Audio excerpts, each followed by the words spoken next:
expression. And there's a lot of talk about letting your gardens go wild and sowing wild flowers. Well, what about this? Because they're already a green haven in many of our towns and cities, but a new project being led by the Diocese of Bath and Wells, it aims to help churchyards become mini ecosystems. They're doing this by allowing them to grow wild, where plants and animals can thrive. It's not the only effort by the diocese to reduce its carbon footprint.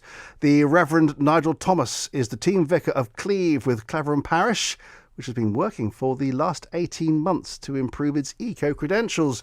Good morning, Nigel. Good to talk to you on BBC Radio Bristol. Thanks for your time. Oh, good morning. Thanks for having me on. It's a real pleasure. Yeah, 18 months work. So what have you been doing in the past 18 months? Well, we found that lockdown was a great opportunity, really, to have a look at various parts of the way we do church in this parish, and particularly with Holy Trinity, which is not one of these ancient medieval churches. It's an early Victorian church, and we have a churchyard that is now closed, in that there's no more space for burials there, and is managed by North Somerset County Council. But we have a new churchyard which opened several years ago, and that is under our control, and we thought what we could do with it is create something of a wildlife space that people during lockdown could visit, find a bit of peace and quiet. We could put up some bird boxes.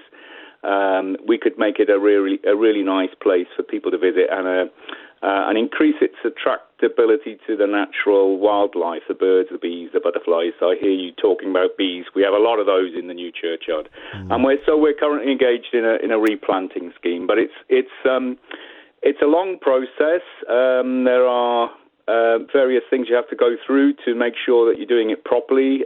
We also engaged the expertise of a local conservation group called YACWAG, Yatton and Kongsbury Wildlife Action Group, who manage a lot of land in the area, and they gave us some advice on things like local bat population, how many wild grasses were growing in our grass verges, and so we've been able to do a pretty good survey of the wildlife in the new churchyard.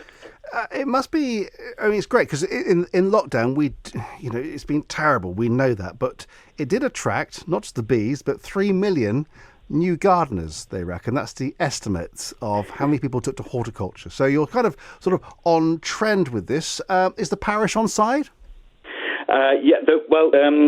Very interestingly, but quite coincidentally, a group of villagers have wanted to do something coming out of lockdown to give the village a lift, a boost, and they've come up with, a small group have come up with a festival, a community festival, which is running from the 3rd to the 5th of September, called Love Cleve.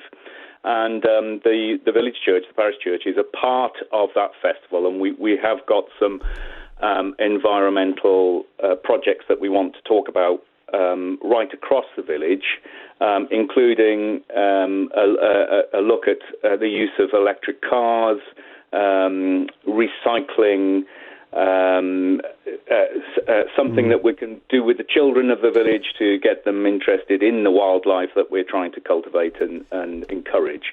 So that festival's running from the 3rd to the 5th, and it's on 4 different sites in the village, and the Holy Trinity Church is one of those sites. And we will be using that opportunity to speak with people about the way in which we're trying to go eco with our parish church. And what's interesting is that there will be people, volunteers within the church, who've looked after the churchyard, mown the lawns and tended to whatever. How has that affected people? I mean, have they had to sort of retrain? You said you got the local group involved. Have they sort of had to learn some new skills through this? I think they're coming on all the time, actually, and one of the really interesting parts of this was because we were looking at replacing and replenishing one of the hedge lines in the new burial ground. We were looking at that as a bat-friendly habitat, so that the local bat population would be attracted to what we're planting and doing on that hedge line. So we had a 5-day a bat detector running for 5 nights to record the bat activity, and we found that we have certainly the rare greater horseshoe bat that is frequent in the churchyard, and the smaller but aptly named lesser horseshoe bat. Now that is quite a rare cousin, and we've now been able to look more closely at that with the local bat conservation group and realise that we've got a very special site of scientific interest because of that bat population. Was there any concern perhaps? So the parishioners were delighted with this, particularly the neighbours. They thought this was fantastic. Well, who says bats flying around? Well, who says that bats should stay in the belfry, Nigel? You know, who says? I mean, who says?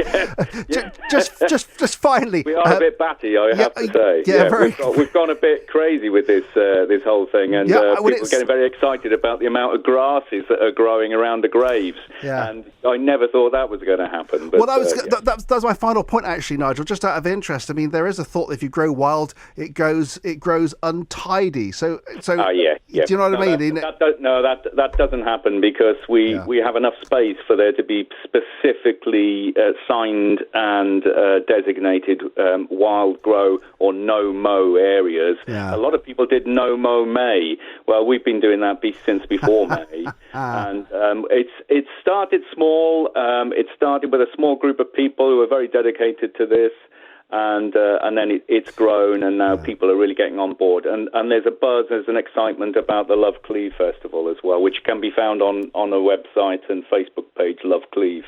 All right, Nigel, I appreciate your time. Thank you so much for sharing this morning on BBC Radio Bristol. The Reverend Nigel Thomas, Team Vicar of Cleve and Clavering Parish.